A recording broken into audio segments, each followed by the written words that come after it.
Here we go, ladies and gentlemen. Really excited about today. My name's Erik Hatch. With me is my partner in crime, Robby T. We're coming to you out of Fargo, North Dakota, the heart of God's country. And my gosh, we are having a wild run.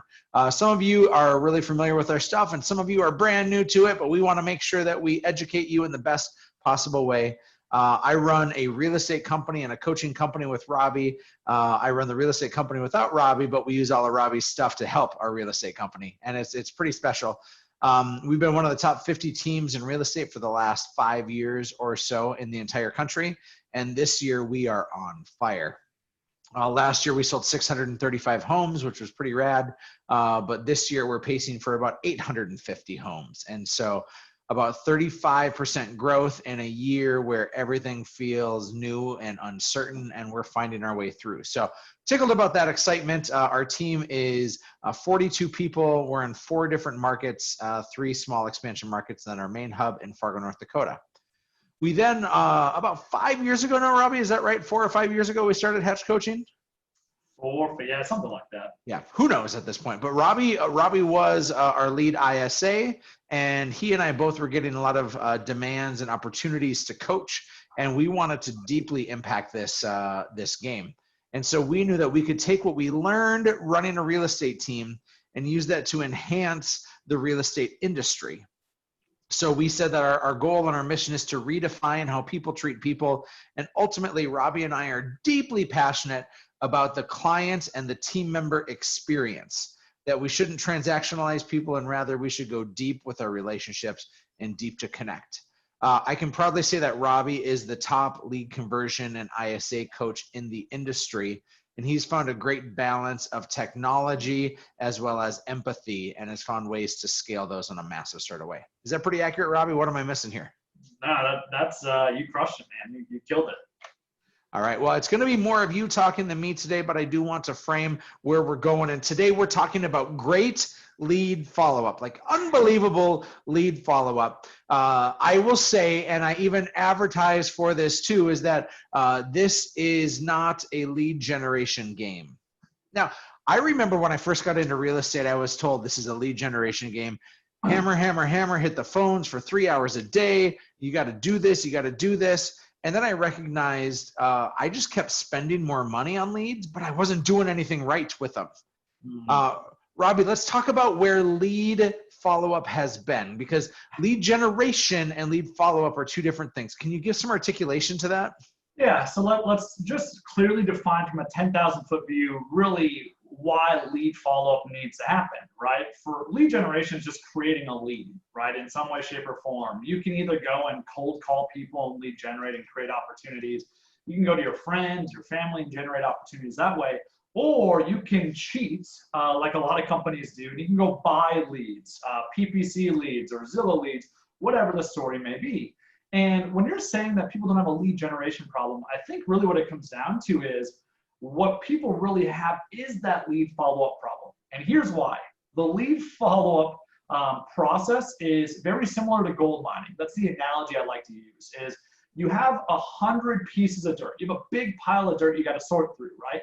And what we've always had to do, the lead follow-up process, was basically sorting through that pile of dirt to find the gold nuggets. That's literally what you were doing, right? And if anyone knows, if you've been calling internet leads, you know you got to call 100 people and speak to 10 and maybe find 1 good person. And the reality is, this is what's unique about it, is you got a big pile of dirt, right? You're trying to find the gold nuggets. And in the past, what you would do to kind of tie this all together, Hatch, you would make phone calls to people. You would call them and call to try to make sense of, is this person a gold nugget or is it a piece of dirt? And the way I describe it is basically the calls were the sifter, right? That you would sift through the dirt. That way the dirt fell to the ground and landed on the ground, and the gold nuggets were left in the sifter. And that's what you were left with. Well, the funny thing about that though, with real estate is this, is that when you're gold mining and you're going through dirt to find gold nuggets, you never have to go through that dirt again. You're good to go, right? What's different about real estate, and this is what I'm really excited to chat about today, is a pile of dirt today does not mean it's a pile of dirt tomorrow, right? 6, 9, 12, 18, 3, 4 years down the road, what once was a piece of dirt, that person might be going through death, divorce, job promotion, COVID craziness, relocation because of economics or policies or whatever the story they want to, whatever it is, job promotions, everything. So the point is, follow-up was really simply following up those long-term leads to convert the long-term opportunities. And the big thing with it is it's changing. And the old school model was calls, calls, calls, calls, calls. So I'll let you chime in. Well, you're painting a great picture that lead follow-up is such an essential piece to our business. And yet what works today, the gold that we find today, doesn't mean that other dirt isn't going to turn into gold for tomorrow. And so you could have been a little more crass and said that fertilizer is going to create a better crop. But thanks for keeping the crap out of here. I do want to say this. We need to talk about the 3 different kinds of leads that are there. Yeah. These are, this is the way in which we can summarize this. We stole this from our friend Chris Tam over at Cast Services, but he categorized 3 different types of leads. Do you remember what they are, Robbie? No, I'll let you describe it. I don't remember. I forget how he describes it. So the first one is PCSOI. Please, if you're taking notes, write that down. Past client sphere of influence. Because there are different approaches to different kinds of leads, and you need to understand that not all leads are created equal. PCSOI is the first one.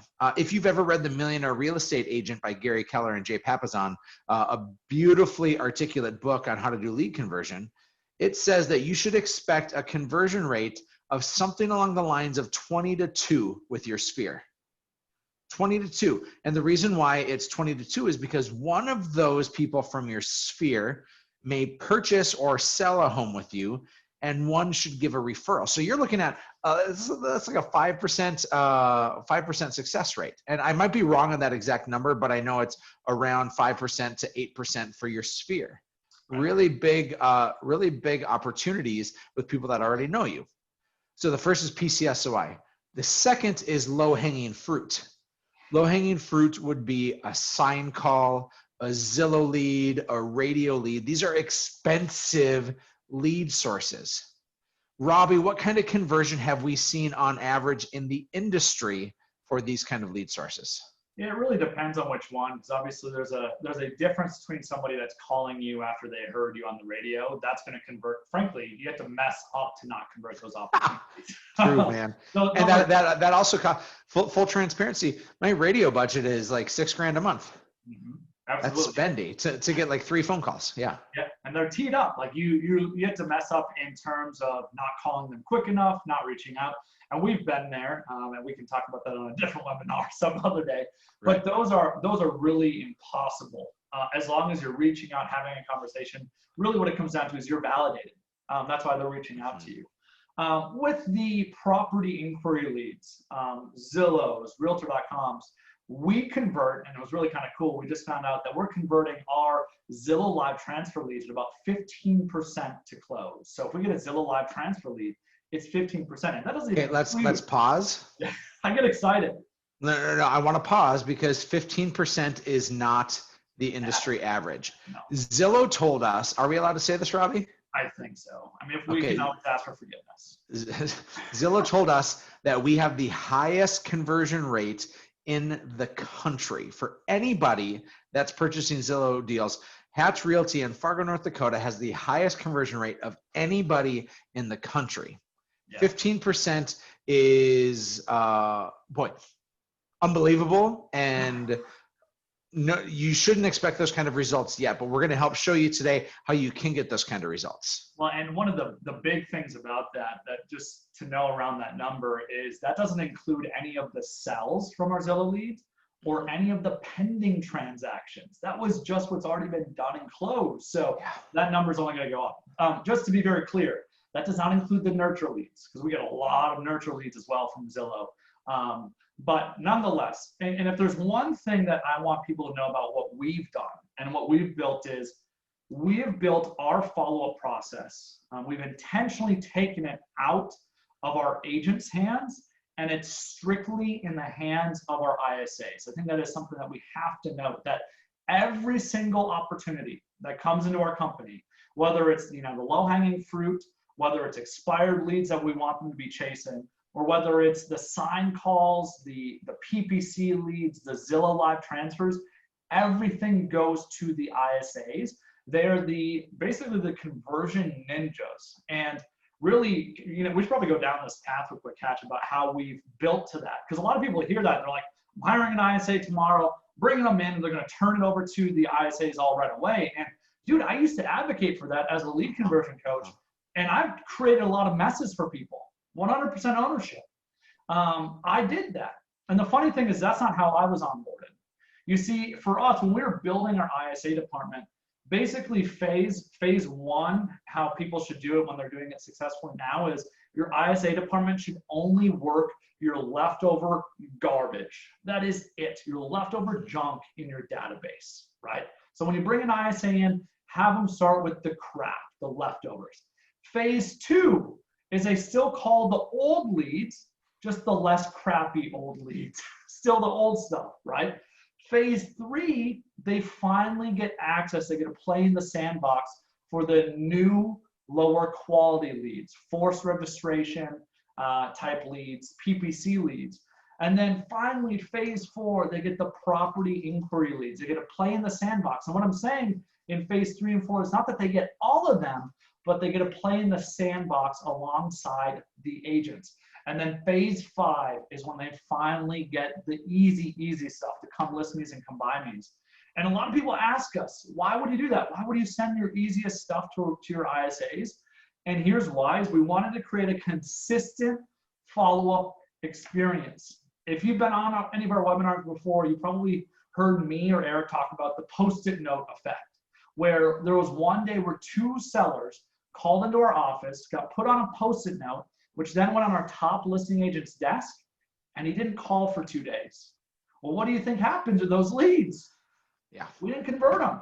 The only reason something had happened where I heard about it, I talked to Erik about it, I called the leads. We missed out on both those listing opportunities. Both those listing opportunities were buy sells. We missed out on 4 sides because of a dang Post-it note. And what we decided was we're never going to have that happen again. And that's when we started to send all the easy stuff to our ISAs as well. But again, they earned that right. It wasn't just given to them. You want to add to that, Hatch? I just want to shudder in pain for how much money we've watched walk out the door. And maybe if somebody's watching right now and they operate with the Post-it note mentality for their lead follow-up, or you're not operating, and we're going to talk about CRMs and we're going to talk about the things that you need to do. But frankly, treating lead follow-up as the most important, crucial thing in your business should revolutionize your business. I want to make sure to finish this thought. I said there were 3 lead sources that we tend to, and each one has a different strategy. The first is PCSOI, past client sphere of influence. If I shoot a text to somebody that is a buddy of mine and I say, hey, I'll call you back in a few hours, am I allowed to do that, Robby, without major implication and repercussions? There's grace there. They don't care. Yeah, there's love there already. Yep, 100%.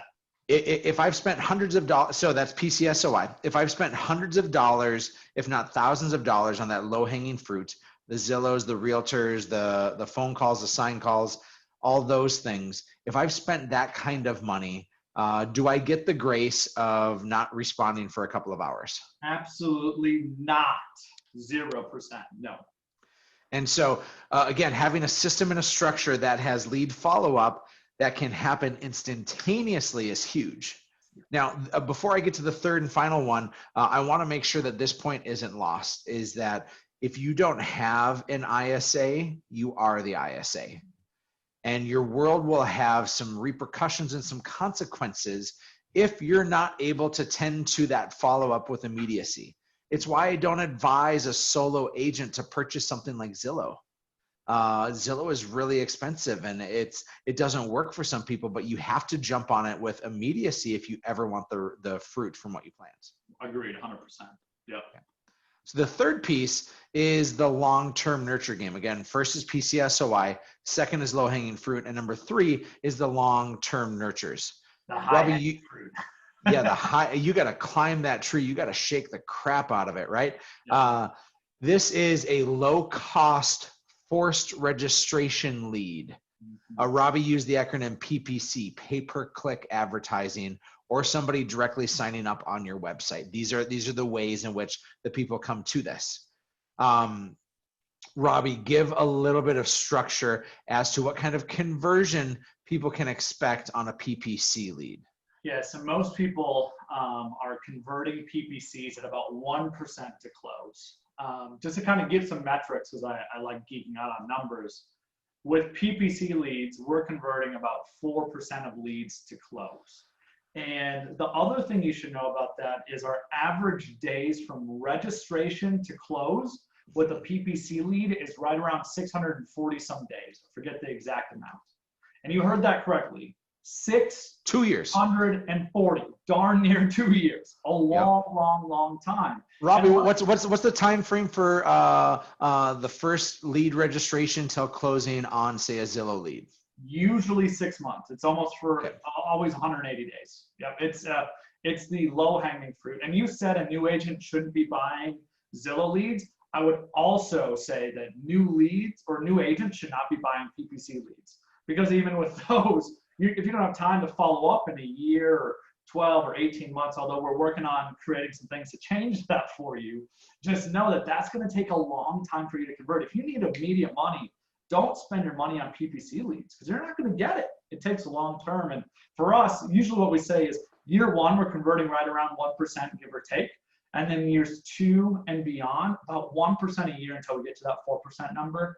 What I'm really honestly excited about is when we transitioned and moved from the old Evil Empire CRM that we were on to now Sierra Interactive, the texting, long-term automated texting capabilities were exponentially better. We're going to dive into this a little bit later, I'm sure. But the point is that we now can easily, without manually investing time, chase our long-term opportunities. Meaning, in our old CRM, it was really tough to go through the old piles of dirt.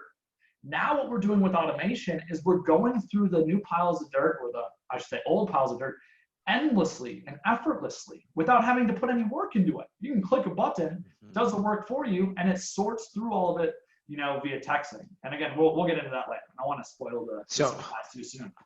Well, again, we're talking about great lead follow-up, and where we've been has been phone calls. You'll get some good stuff out of there. So we've delved in a great sort of way. And Robby, you as your ISA years ago, when you were in the game, how many phone calls would you make a day? Oh gosh, hundreds, man. There was one day where I made over 1,000 phone calls, and I don't wish that upon my worst enemies. Using a dialer, you were calling 3 people at a time. Yeah, absolutely. Well, and even with old Evil Empire CRM, I was able to click a few times and call like 10 to 12 to 15. It's a little hack we found in it. But yeah, it was calling huge, massive amounts of calls on the tiny little chance that they were going to answer. And we were reliant on, once they did pick up the phone and you've been dialing for 7 hours, that you would have the energy for an engaging conversation, and that we wanted to function 24 hours a day, and we couldn't. Yeah. The technology didn't support it. All these other things didn't support it. And we did the best that we could yesterday with the tools that we had. Yes? It was the definition of working harder, because there really was no easy way to scale it besides hiring more people or having more people make the dials. So yeah, in sum, you're absolutely right. The old model was just call, because there was no automated texting. You could automate emails, but nobody responds to that. Y'all get the fake emails with PPC leads anyways. So that just didn't really do much. Okay. So that's where we've been. Where are we today? What do we know today? So we are moving, and this is why we had to do this webinar. We are moving into a world where we're seeing a massive shift in consumer behavior. And it's not one that's new to us. And if anything, we started talking about this about 1.5 years, 2 years ago, that we were going to see the erosion of the effectiveness of dials. And here's the numbers. If I'm just going to share some insightful numbers that show you where we are today and where I think we're going. Um, Last year, when I spoke to our ISAs and the ISAs that I get to coach, if I were to average out all the numbers, 80% of the appointments that were being set, 80% were voice to voice having a conversation with someone. 20% was somebody that they never spoke to voice to voice. They were only texting back and forth. So again, last year, 80-20. This year, what we're seeing is more like a 50-50 split. 50% of the appointments we're setting are voice to voice. 50% are text to text, meaning we have never spoken to these people. We're literally setting the appointment after a prolonged, in-depth texting conversation. And here's my projection. I firmly believe that we're moving into a world where it's going to become 80-20 or 90-10 texting-based set appointments versus phone call based. And here's why. We're in a day and age where people are less likely to answer their phone than ever before. We saw answer rates go up briefly during COVID, basically for a month, 2 months, when people were craving social interaction because they were locked inside their houses. They were expecting calls from random phone numbers for the first time in forever, right? Their bank needed to call them back, maybe their landlord, whatever story it may be, they were expecting a call from a random person. And the answer rates went up momentarily. It's why, about 6 months ago, I started screaming at people, this is the craziest lead generation opportunity I had seen in, frankly, years, if ever. And some people didn't take advantage of it. That sucks for you. Thankfully, we did. It's one of the catapults that really pull us out of this. But the point is that call answer rates are starting to go down again. Here's what I firmly believe. If you want to know the future ever, you never go and look at somebody who's 40, 50, 60, 70 years old. You go look at 15-year-olds and 20-year-olds and just go observe them. Because think about this. In this day and age, this thing dominates our life, along with Facebook and Netflix. Who were the Amazon, Apple? Who were the early adopters of that, Hatch? Yeah, it's the Gen Zers, it's the young millennials. Yeah. And now here's the thing. The whippersnappers is what you're telling me. Robby, you're in your 30s now, so everybody's just a young person to you. I feel like I'm 60. Anyways, so the point is this. Go and ask, and there's going to be somebody that's like, oh man, that's so true. Parents that are 40, 50 years old, try calling their kids that are 15, 20, 25 years old. And guess what they do? They ignore that phone call. Kids ignoring their parents. Here's what we're seeing happen is young people don't answer the phone, especially from a random phone number. They don't want to. They're not comfortable. They're not in control. They don't want to do it. But you know what they will do? They'll text you back all day long. And here's what's really crazy, Hatch, is we're seeing this shift where you're going to have to become so much more comfortable having in-depth conversations via text, because a 15, 20, 25-year-old is more comfortable sharing emotional baggage and concerns in written words to a stranger than they are voice to voice. It's Robby, crazy. Robby, I don't know if I shared this with you, but I have a coaching client who had a new 21-year-old agent on their team. And they said, okay, they talked about lead generation. They sent their person off, and after an hour, they looked, and that person hadn't made a single phone call. And when they went and investigated, they said that the person was frozen because this young woman didn't know how to have a conversation on the phone, that she only knew how to text really well. And so there's a great question here from Parker. Parker says this, Robby, what are some of the best ways to build rapport with a lead through text? Some of the questions feel more forced when going through text. How will you see conversation structures change as we move to a market with more texting? So here's my personal opinion, is the values and the principles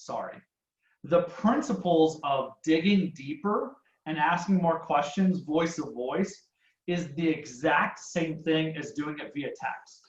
We have this mental barrier that, oh, I can't answer that via text, or I can't ask you that via text. This is the biggest thing I see people, because I get to coach people through this right now, that people struggle with is Once they master asking that next question for clarity, voice to voice, it's the same thing, but a different skill set, text to text.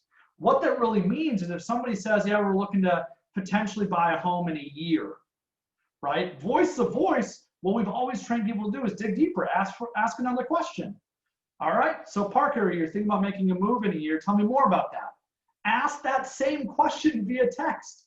And here's the crazy thing. That's what it really comes down to is you got to get very comfortable digging deeper via text, just like you do voice to voice. And a lot of people get afraid of it. Just like, Hatch, you remember this. Remember when we started preaching this to people to dig deeper voice to voice? People were like, they don't want to talk about it. They don't want to do it. I remember it, man. When we started this 4 years ago, it's now the same thing because it's new. You got to get used to it. You got to get used to asking those questions. You got to get used to looking for the red flags. Here's my personal opinion. It's easier to have a texting conversation. You want to know why? It's easier to have a texting conversation because you can reread what they've said 10 times. Where voice to voice, you have to do it instantly, right? There's a little bit of time for you to think, okay, where should I go? What do they mean by this? You didn't have that time when you're voice to voice. So it's frankly getting a little bit easier.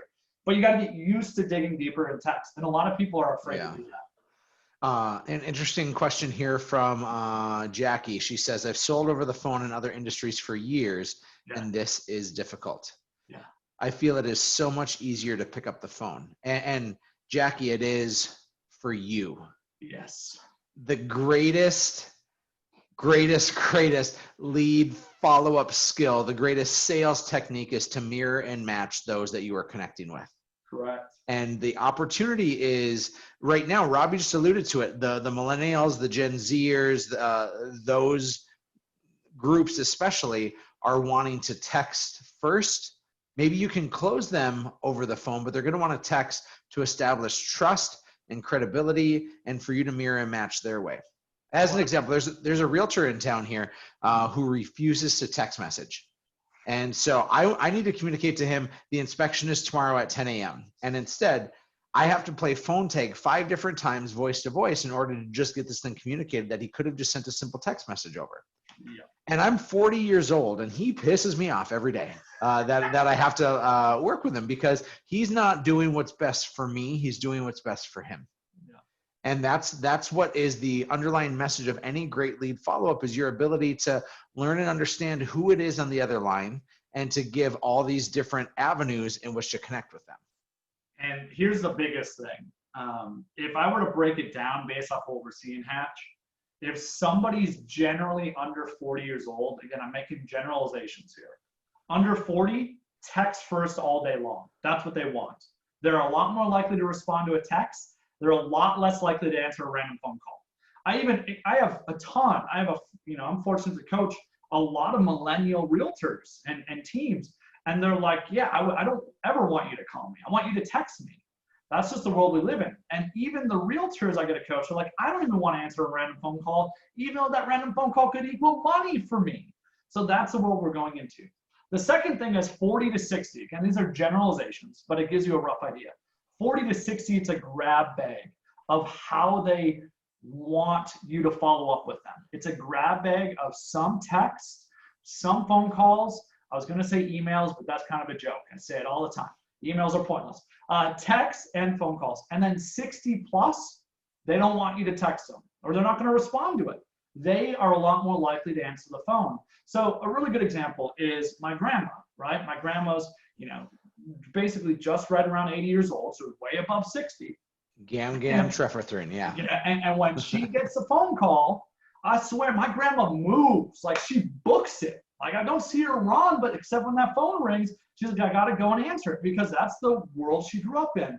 Where if my brother sees a random phone call calling, what do you think he does to that?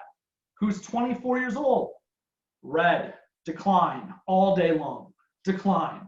That's the difference. And then my parents are like in between, right? They're kind of being pulled. What I will say is we're seeing the gravity pull people towards text first. It's happening. It's where we're moving to. It's not for everyone, but it speaks to the masses. That's why I say 80-20. That's where I think things are going to go for 80-20. And the thing is the calls part is easy. That's so normal. Here's what's cool for us, Hatch, is for us, when a new lead comes in, we do take the three-prong approach. We call, text, and email. We do all of them. Here's what's great. Young people, by proxy, based off everything we just talked about, they're a lot more likely to respond to a text. Well, if they respond to a text, we don't call them anymore. We take them out of that pool, right? Why would you keep calling someone if you're texting them? That'd be silly. So what you're left with is the non-texters. Hatch, who are the non-texters? Well, based on what you said, 40 and above would be traditional non-texters or grab baggers. Correct, older, exactly. So what's fun is if you're calling, you tend to be calling people that you should be spending more of your time on. The point is you do need to be diversified. You need to be doing all three, but here's some numbers. And this number is going to scare the heck out of some of you. What was it, 3-4 weeks ago, Hatch? We had 3 of our ISAs working. One was on vacation. 3 of them were working, and they set 33 appointments that whole week. That's a very normal week. It's very unremarkable, all right? It's a very normal week. Our standard is 10 per ISA per week. So they're basically 10% above average. Here's what was abnormal. Collectively, between all 3 ISAs, they made 155 calls. Old model, it would take us 3, 4, 5, 6, 7, 10,000 calls to get the 33 appointments. In that week, they made 155. Now, some of you are thinking like, you should probably fire your ISAs. What are they doing all the time? Here's what I didn't tell you is on average, they were contacting 30 plus people per day. You see what's changing is that we are having consistent texting conversations throughout the day with a ton of people. Jim is, that's all, if you go talk to Jim, Jim's a top ISA in the country. And I'll share some more metrics real quick. Again, numbers are fun. 2 years ago, he was a part of something like 204 transactions. And it took him 80,000 phone calls to get to 200 closings. This year, he's gonna hit roughly that same number, give or take. He will probably make about 5,000 phone calls. That means he became 16 times more efficient than what he was doing. And really what it comes down to is instead of him sitting there and calling, the game is changing, so we're adapting. Because here's the thing, this is what I tell everyone, is when the game changes, you can be on the sidelines pointing the finger, looking at it and complaining about it, or you can be in the game and adapting to it. Yeah. Right? It's just like the old school, if you want to play in the NBA these days, you've got to have a three-point shooter. If you don't, you're done. It's game over. Old school NBA, three-point really didn't matter much. Now, if you don't have a Steph Curry or someone that can pop a three, you're not gonna compete. So the game has changed, right? The game's always changing, and you can either adapt and change your game too, or you can complain about it. And I've always told people, I'm sorry, I'm very direct, that if you're complaining about it, if you're sitting there saying, well, I don't believe this is BS, I'm not gonna do it. It's like the dinosaur staring at an asteroid, right? And be like, nah. It's gonna hit, it's happening. It's here. We've been talking about it for 2 years, and it's just hitting the up curve. So you need to adapt. You need to start texting in your world. The sooner you can start texting leads, the more comfort you will build with leads. And here's what I'll tell you is you can't be this creepy person. They don't want you to send out information. This is where everybody goes wrong with texting, by the way, is they think leads want information. No, they don't. What is texting used for, Hatch? Why do you text somebody? It's short, it's quick, it's to communicate. It's a question answer. It's question answer. Communication, conversation, right? Do not violate what a texting inbox is and start sending people things that they don't want. They will engage. Robby, how many sentences are too many sentences in a text message? And don't ever send more than 3 to 4 at most. 1 to 2 is ideal. You can vary it up. It should always be short, direct, get to your point. For us, right, our opening message is, hey, Erik, saw that you were looking at some homes on one of our websites. Obviously, there's a lot going on in the world right now, but I wanted to reach out and see if you were just looking for fun or to see if you plan on potentially making a move sometime soon. Short, and my response is just looking. Now, what do you say? Cool, just looking. Are you thinking about buying a home sometime in the next few years, Hatch? No, just killing time at work. Okay, just killing time at work. If that ideal home came on the market, sometime soon. Is that something you consider viewing, or would you miss out on that opportunity? I suppose I consider viewing it. There we go. So now you're no longer that. Because the next thing I'd say is, okay, what would that ideal home look like? Yep. You tried getting out of it. Yeah, I mean, the question you asked didn't, if I say I'm looking because I'm shopping for a house, that's an automatic in.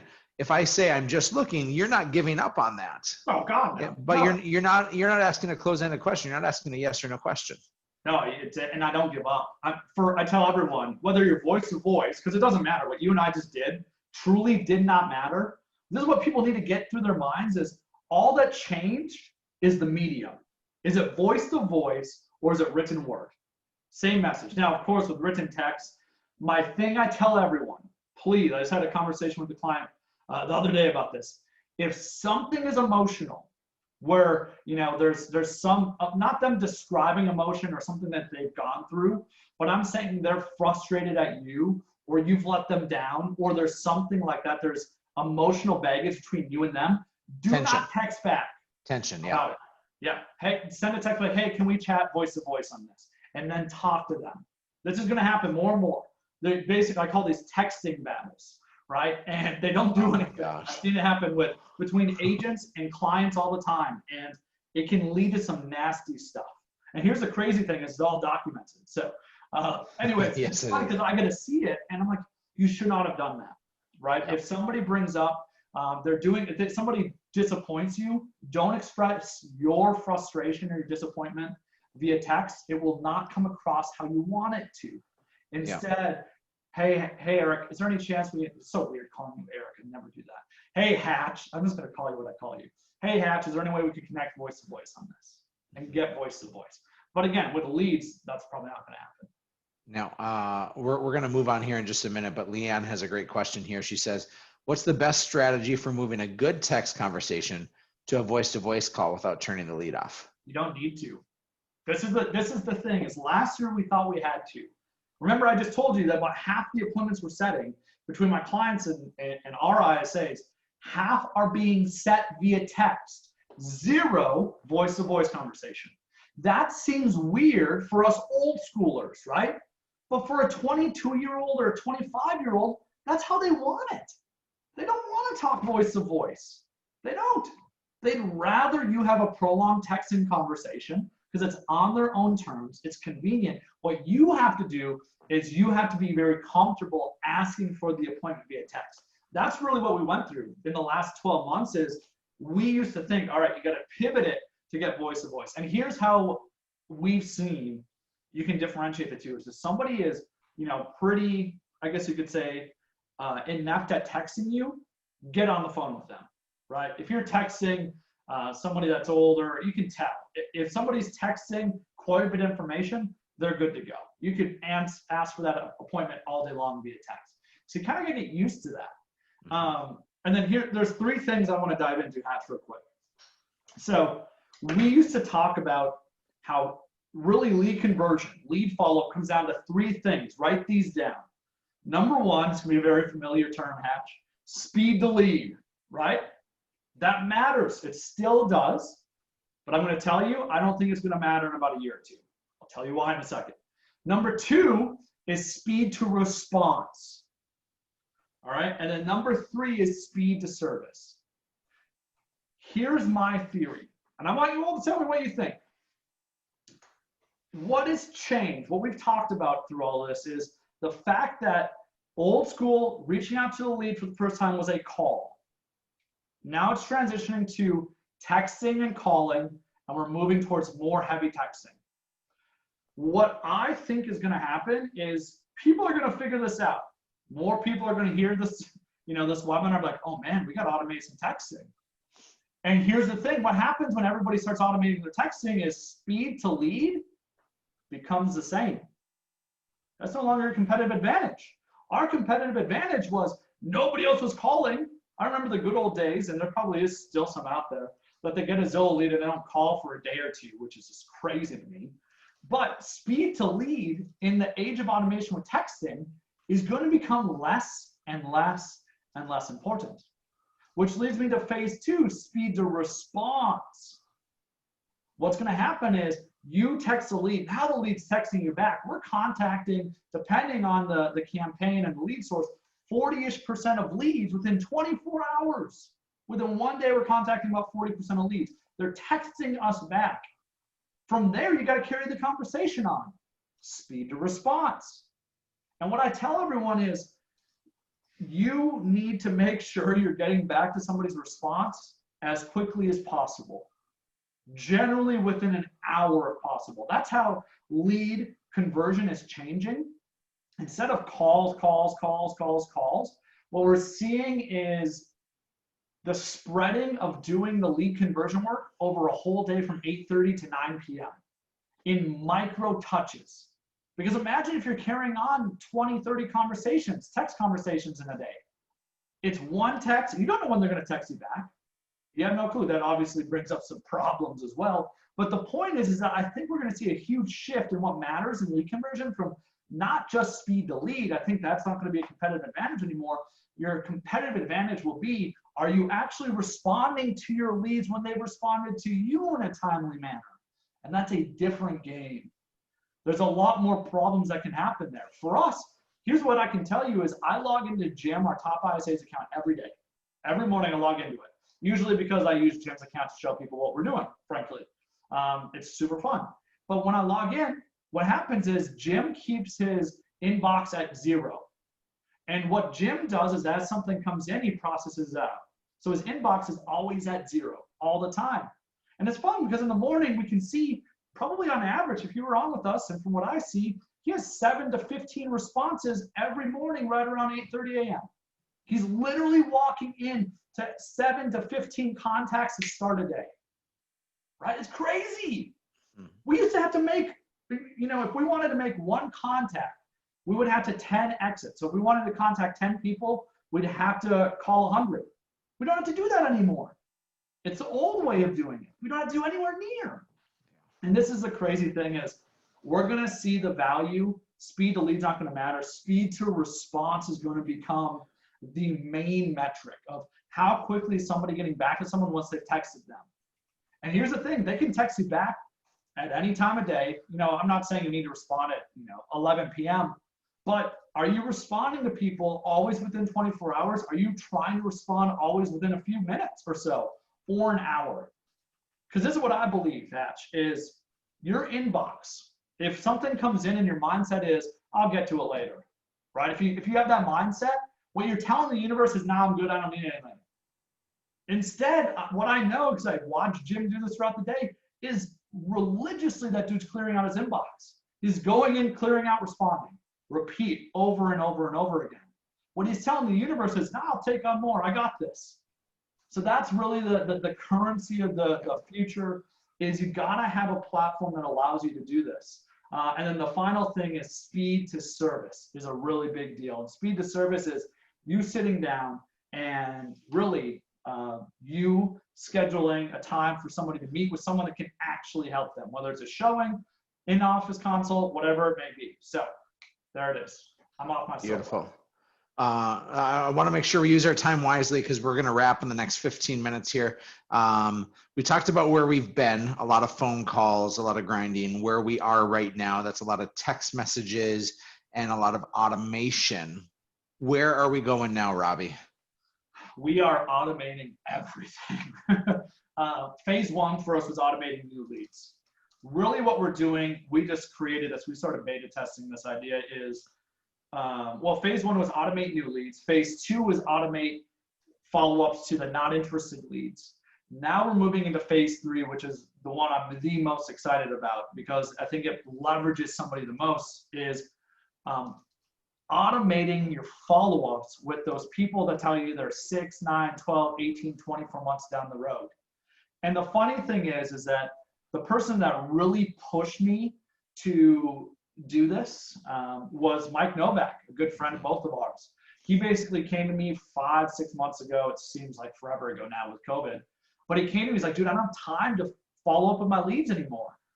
He was over purchasing essentially. Yeah. He didn't have any ISAs. His agents were all busy, and he knew that they were going to be crummy lead converters. And dude, he had a huge pipeline. He had a lot of people he identified that He wanted to follow up with 6, 9, 12 months down the road, but just like every other agent, when you're busy with current business, now business, you don't have time to go sit there and, call your old follow-ups. You just don't have time to do it. So what we created were fully automated campaigns. We built these in Sierra. When we beta tested this idea, we're only 97 days into it, but I'll share the numbers. When Jim put it on 100 leads, and Jim applied it to 100 leads that were people that he spoke to in the past, he just did not have time to call again. And again, this was about 3 months ago. He just didn't have time to call these people. Within 24 hours, he had a 41% response rate. He didn't lift a finger. Imagine this, right? Imagine if you don't have to follow up with a lot of your leads anymore. Instead, you just use automation to do it for you. That's what we ended up creating. And I was a huge skeptic of the idea. You could probably ask Mike. Yeah, I dragged my feet on it. And then I was like, all right, let's do this. And I had time with COVID, so we created it. We beta tested it. Mike saw similar results to Jim. And 30 days later, once we had the data, we had contacted, I think it was like 55% of people within 30 days, not lifting a finger. These are like things that you've sifted through. It's dirt that you have struggled with. It's you had already shaken the tree and all the low-hanging fruit had fallen off, and you're still getting massive response rates in an industry where a 10% response rate for something like a pay-per-click is like you're a hero. Exactly. And really it's that medium and top tier fruit that you never had the time to go and grab before. And we just had this idea, and when we created it, again, I was a huge skeptic. When 30 days in, we were contacting 55%, I was like, we have to go share this. We got to get out there. And here's why is that's what's allowing our ISAs to change the lead conversion game. If you go talk to Jim right now, he is the happiest I've seen him in a long, probably ever. In the 6 years that he's worked with us. And it's because he's not having to sit there for 2-3 hours and dial. So for us, Robby, do you have to have an ISA to use this automation, or is this something that any individual agent or any team lead should be considering is to add automation to their system? Mike doesn't have an ISA. He has his own ISA. And you don't have to. I think if you want to squeeze the most juice out of it, still go and get eventually an ISA. Honestly, you know what the ISA is becoming? And it always has been for us. They're a database manager. We've always kind of called it that. They've always been the database manager. This is really bringing that to the next level. So when you go hire an ISA, just know that if you're not talking to people as much, you're not going to get as fulfilled if you like talking to people. It's just where the world's going. It's more of texting people, which is different. Yeah, we've talked about how the profile of that like hunter ISA is changing, and now it's the person that has teed up conversations from automation and texting. So when they do get on the phone, the person's happy to talk with them instead of saying "F you, get out of here." Well, that's true. I will say this though.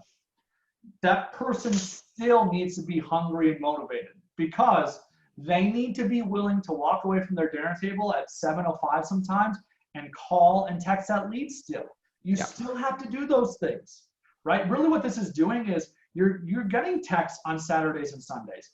What is great about it is you're probably working a little bit less, but you're just doing less work that distracts you for longer periods of time. So at night, instead of you having to get on the phone for half an hour to an hour talking to leads, what's happening is you might spend 10, 15 minutes talking to leads and 40 minutes texting. Well, here's the thing is texting someone doesn't require anywhere near the commitment as walking away for a 25, 30-minute phone call, or even 10, 15-minute phone calls. So that's the thing that's really changing. It's really funny because, and again, I believe an ISA helps you pull the most out of this. I had a client who commented yesterday on one of the threads, and he said, what our automated systems did for him was it turned his lead graveyard into a lead garden. I was like, that is a fabulous analogy. We're stealing that one now. Yeah, I told him. I commented that I'm stealing this. You might even be on here. Super great guy, Colton, down in California. But the point is, what automation allows you to do, remember I talked about how lead generation and conversion is all about sorting through the dirt to find the gold nuggets. But what automation allows us to do is we can keep resorting over and over again without manpower.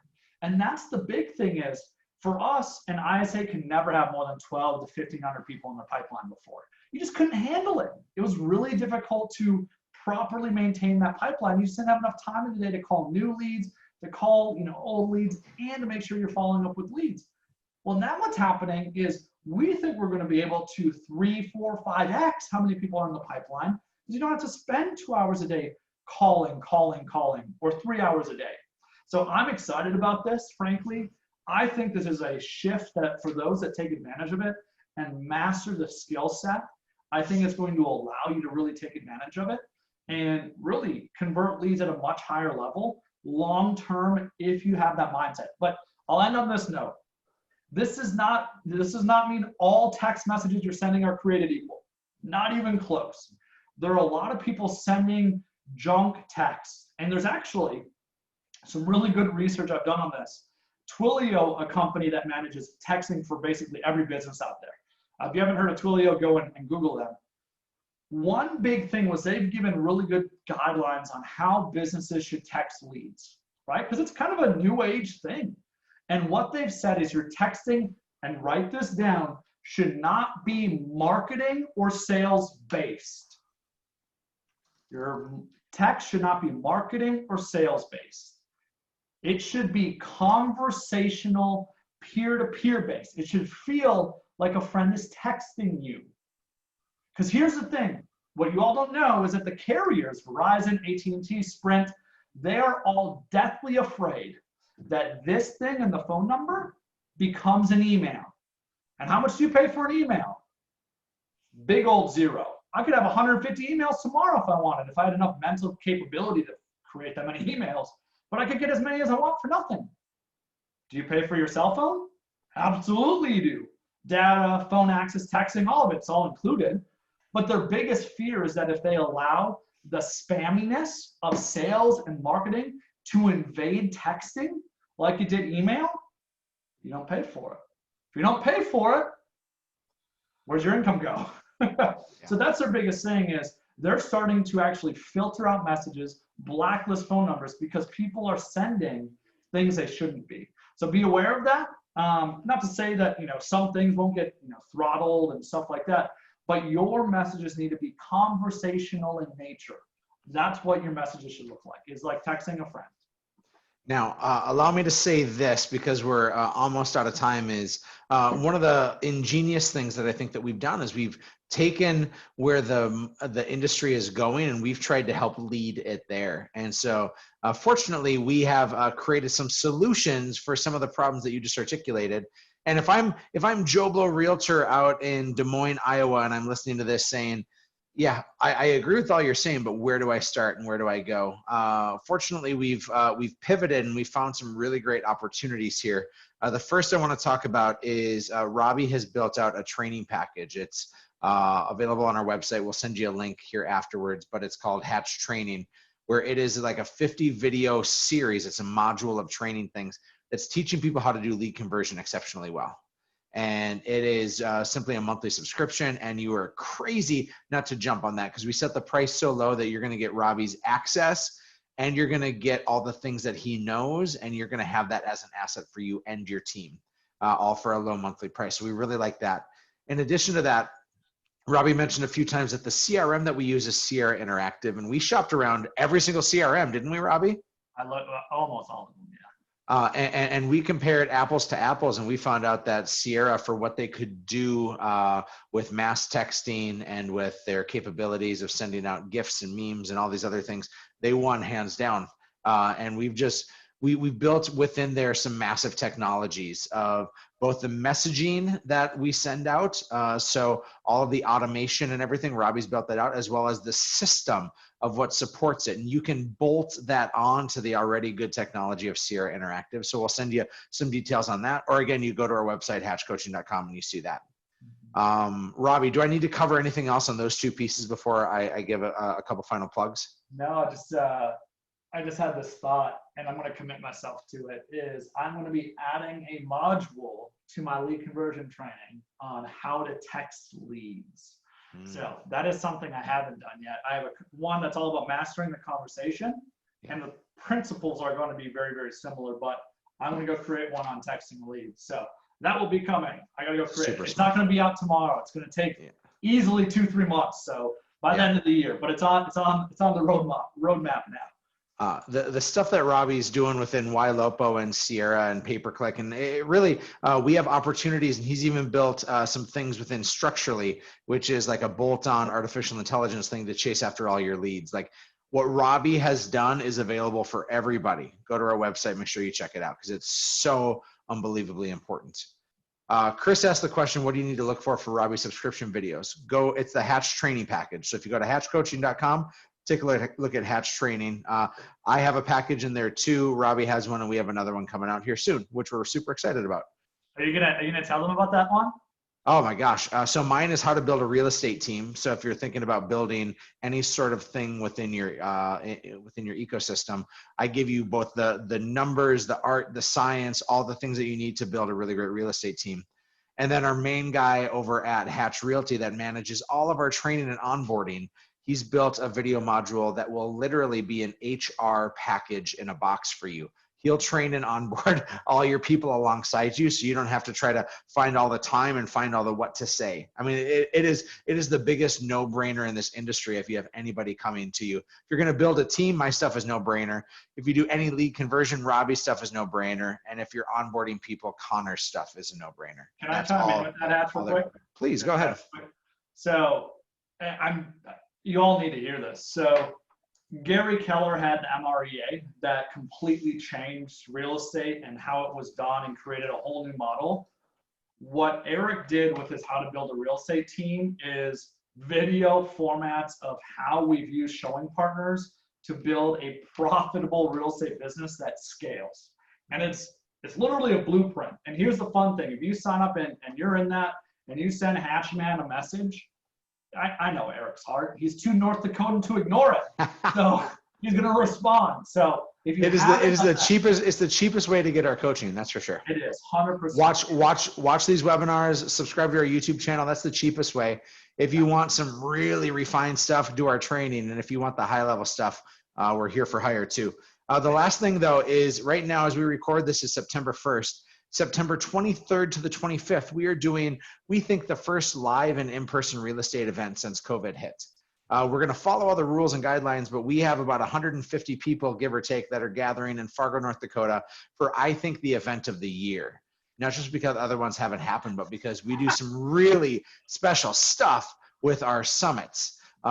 Go to our website, take a look at our events tab, hatchcoaching.com, and see what we're doing for our events, because we have such an amazing thing coming up. And if you feel comfortable enough to travel, my gosh, we are going to give you so much value. So Leanne is coming, bucket list trip. 4 years she's been wanting to come. Finally, they're awarding their admin on their team. They said, do you want a Louis Vuitton purse or do you want to travel to Fargo? And her admin is traveling to Fargo because of the value. Chris Abla is bringing 5 of his team members. Like this is the game of all games, and we can't wait to have you here. So on behalf of Robby T, I'm Erik Hatch. We're going to send an email to you afterwards. If you're watching the webinar and you have questions, just shoot us some messages. We're happy to help. But land yourself at hatchcoaching.com for everything you need. And with that, God bless. See y'all.